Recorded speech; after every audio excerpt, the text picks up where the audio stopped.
Hi, good evening. This is Professor Ponce, and I just wanted to touch base with you now that we're turning in our first discussion post worth 10 points. I will be going over those tonight and tomorrow and scoring those for you, which will be readily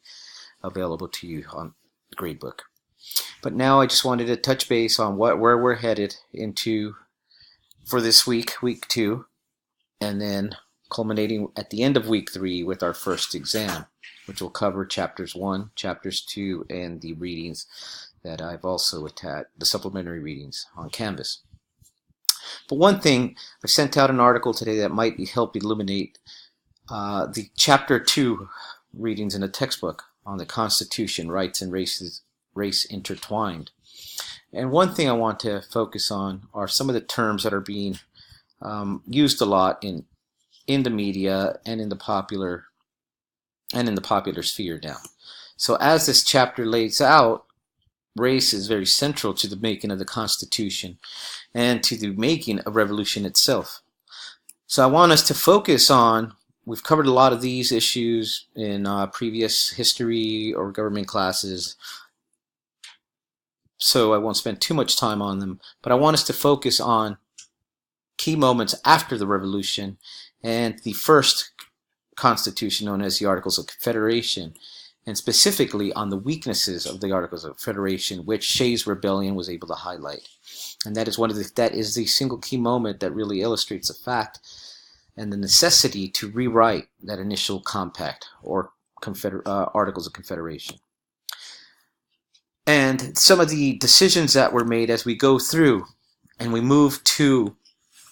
the attempts moving towards creating a unified government, and specifically the Great Compromise. This is the place where we see the Virginia Plan, New Jersey plans coming together and really creating the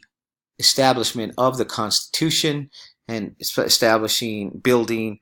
our bicameral legislature, our House of Representatives, based on proportional representation that stands today. But it is this compromise on these two budding plans that really serve to dehumanize the black population at the time, of course seen as slaves, not even as people or citizens of the nation. And this is where the Three-Fifths Compromise arrives, the Three-Fifths Clause. So as we're moving forward, moving through the chapter, and here's the table on measuring equality, I want you to keep in mind issues that are very pertinent in our society and try to think back on the origins and the roots and how these compromises really established the ground or the foundation for which these institutions, which laws and policies emerge from these institutions, and really reproduce that third foundation of